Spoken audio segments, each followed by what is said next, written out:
नमस्कार मंडळी, स्वागत आहे तुमचं मराठी यूट्यूब चॅनलमध्ये। स्वामींच्या कृपेने तुमचा दिवस आनंदात जाओ हीच मी स्वामींच्या चरणी प्रार्थना करते आणि आजच्या नवीन व्हिडिओला सुरुवात करूया। तर पहा, आपल्या हिंदू धर्मामध्ये अक्षय तृतीया आहे। हे सण अत्यंत शुभ मानला जातो। अक्षय तृतीयेच्या दिवशी शुभ मुहूर्त पाहिला जात नाही, कारण जो हा मुहूर्त आहे हा 3.5 मुहूर्तापैकी एक मुहूर्त म्हटला गेलेला आहे।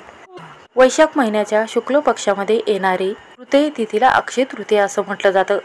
तर पहा, या दिवशी सोने चांदी खरेदी करणे, त्याचबरोबर आपली जागेची एखादी वास्तुशांती करणे किंवा एखादे घर घेतलेले असेल त्याची सत्यनारायणाची पूजा करणे, हा जो दिवस आहे तो अत्यंत शुभ मानला जातो।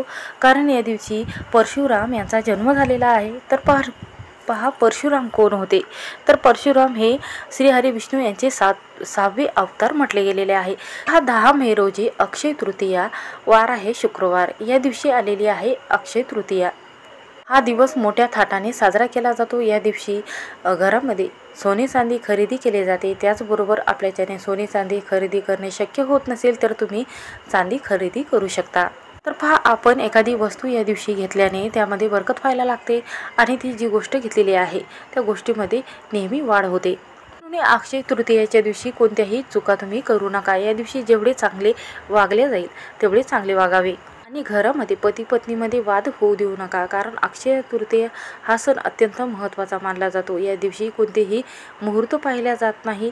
लग्न कार्य असेल, एखादी पूजा असेल किंवा करायची असेल तर या दिवशी शुभ दिवस मानला गेलेला आहे। म्हणून या दिवशी कोणतेही कलहाचं वातावरण तुमच्या घरामध्ये राहू देऊ नका। तर पहा, अक्षय तृतीयेच्या दिवशी कोणाला एवढं महत्त्व दिले जाते व कोणाची पूजा केली जाते? तर पहा, या दिवशी श्री सत्यनारायण देवाची पूजा केली जाते। त्याचबरोबर श्री हरी विष्णू यांचा अवतार म्हटले गेलेले आहे परशुराम, 6वे अवतार म्हणून ओळखले जाते। म्हणून या दिवशी परशुराम यांची जयंती साजरी करतात, जन्मोत्सव साजरा केला जातो। त्याचबरोबर माता लक्ष्मीला अत्यंत दिवस प्रिय असल्याने शुक्रवार या दिवशी माता लक्ष्मी देवीची पूजा केली जाते। त्याचबरोबर हा शुक्रवार दिवस असल्याने अन्नपूर्णा देवीला समर्पित आहे।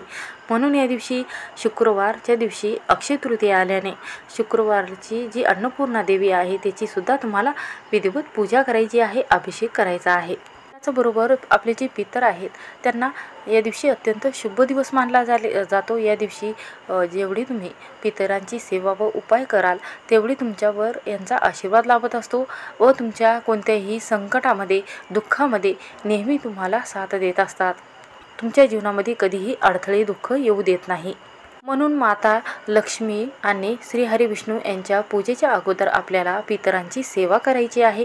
तर सेवा करण्यासाठी सर्वात प्रथम तुम्हाला उंबरवठ्यावर दोन्ही साईडला पाणी शिंपडायचं आहे आणि त्यानंतर पुसून घ्यायचं आहे। दोन्ही साईडला रांगोळी काढायची आहे आणि पितरांना शांत करण्यासाठी हे पाणी शिंपडले जाते। म्हणून पितरांची सेवा अशा पद्धतीने करायची आहे।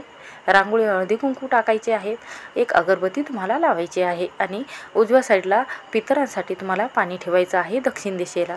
तर पहा, पितरांना शांत करण्यासाठी तुम्हाला अतिशय प्रभावशाली असा एक उपाय सांगणार आहे।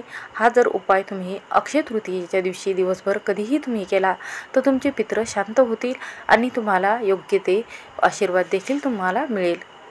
दिवशी आपल्याला कावळ्याला अक्षय तृतीयेच्या दिवशी अशी आवर्जून ही वस्तू खाऊ घालायची आहे।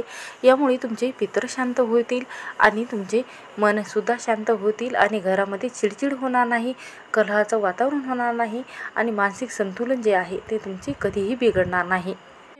जे तुमचे पितर आहे ते तुमच्यावर तृप्त होतील आणि शांत होतील आणि तुम्हाला भरभरून आशीर्वाद देतील। चला तर जाणून घेऊया की आपल्याला या दिवशी कावळ्याला कोणती वस्तू खाऊ घालायची आहे। शुभांगी लाईफस्टाईलमध्ये नवीन असाल तर सबस्क्राईब करायला विसरू नका। असेच नवनवीन व्हिडिओ बघण्यासाठी बेल आयकॉनला प्रेस करा व जेव्हा मी नवीन व्हिडिओ अपलोड करेन त्याचा नोटिफिकेशन सर्वात अगोदर तुम्हाला भेटेल आणि तुम्ही एक पण व्हिडिओ मिस करणार नाही। तर पहा, आपण कुलदेवताची सेवा करत असतो आणि स्वामींचे नामस्मरण सेवा व उपाय करत असतो, तरीही आपल्या घरामध्ये वास्तुदोष व्हायला लागतात।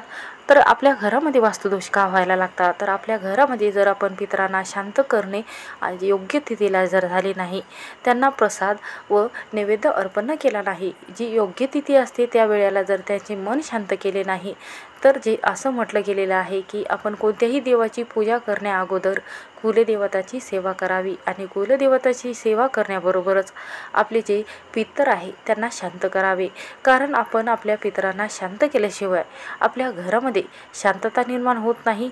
घरातील मुले जे आहे त्यांचा स्वभाव हा चिडचिड व्हायला लागतो, शांत होत नाही. म्हणून तुम्हाला पितरांना अक्षय तृतीयेच्या दिवशी हा जो नैवेद्य आहे तो आवर्जून खाऊ घालायचा आहे. तर पहा नैवेद्य कसा खाऊ घालायचा आहे, कोणत्या ठिकाणी खाऊ घालायचा आहे हे आपण या व्हिडिओमध्ये पाहणार आहोत. पहा घरामध्ये लग्न कार्य जमत नाही किंवा घरामध्ये पैसा असेल पण तो पैसा टिकत नाही किंवा भरपूर अशा समस्या येतात, घरात भरपूर पैसा येतो व अचानक एखादे काम अवघड यायला लागतात की ते पैसा घरातील जो आहे तो संपूर्ण संपून जातो आणि आपल्याला नको तिथे विघ्न संकट आपल्या मागे येत असतात. चला तर जाणून घेऊया नैवेद्य कोणता द्यायचा आहे. तर पहा या दिवशी तुम्हाला वाटीभर तांदूळ घ्यायचे आहेत आणि कुकरला तुम्हाला शिजवायचे आहेत किंवा पातेल्यामध्ये तुम्ही शिजवू शकता.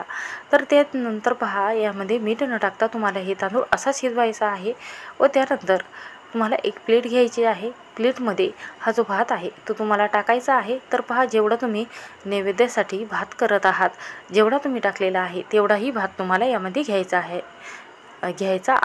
थोडाही भात तुम्हाला शिल्लक ठेवायचा नाही. जेवढा नैवेद्याला तुम्ही टाकलेला आहे तेवढाही तुम्हाला या ताटामध्ये ठेवायचा आहे.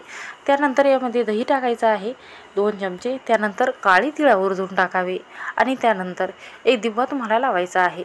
आणि पहा दिवा लावत असताना तुम्हाला मोहरीच्या तेलाचा दिवा लावायचा आहे आणि जिथे आपली रिकामी जागा आहे, जिथे कावळे येत आहेत किंवा स्लॅबवर आपली जागा आहे दक्षिण दिशेला, अशा ठिकाणी तुम्हाला ठेवायचं आहे जिथे दक्षिण दिशा आहे आणि त्याकडे दिव्याचं तोंड जे आहे ते प्रज्वलित करायचं आहे आणि दिव्याचं तोंड आहे ते दक्षिण दिशेला पितराला शांत करण्यासाठी हा दिवा तुम्हाला लावायचा आहे.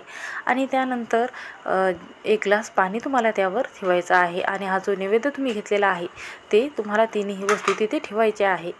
आणि हा नैवेद्य ठेवल्यानंतर तुम्हाला पितरांना बोलायचं आहे की माझ्याकडून कोणती चूक झालेली असेल किंवा माझ्याकडून कोणता प्रसाद राहिलेला असेल व तुमची जी सेवा नाही झाली किंवा माझ्याकडून कोणती सेवा न झाल्यास किंवा काही चूक झालेली असेल तर मला क्षमा असावी आणि माझ्या मुलांची बाळाची भरभरून प्रगती व्हावी व तुमचा आशीर्वाद माझ्या मुलाबाळावर नेहमी राहावा, कधी पण चिडचिड करू नये असं तुम्हाला नैवेद्य ठेवत असताना बोलायचं आहे. तर पहा जिथे कावळे आहेत त्या ठिकाणी तुम्ही आवर्जून हा प्रसाद ठेवावा. तर पहा हे जेव्हा कावळ्यानं प्रसाद खाल्ल्यानंतर तुम्हाला तुमचे पित्र शांत होत असतात व हे अन्न ग्रहण केल्यानंतर हा नैवेद्य कावळ्याने ग्रहण केल्यानंतर तुम्हाला कोणतेही दोष लागत नाही, तुमच्या घरामध्ये कटकटी निर्माण होणार नाही व असा हा नैवेद्य तुम्ही अक्षय तृतीयेच्या दिवशी दिवसभरात कधीही तुम्ही हा नैवेद्य ठेवू शकता. असा हा नैवेद्य ठेवल्याने तुमचे सर्व संकट दूर होतात. श्री स्वामी समर्थ. व्हिडिओ आवडला असेल तर स्किप न करता शेवटपर्यंत नक्की पहा.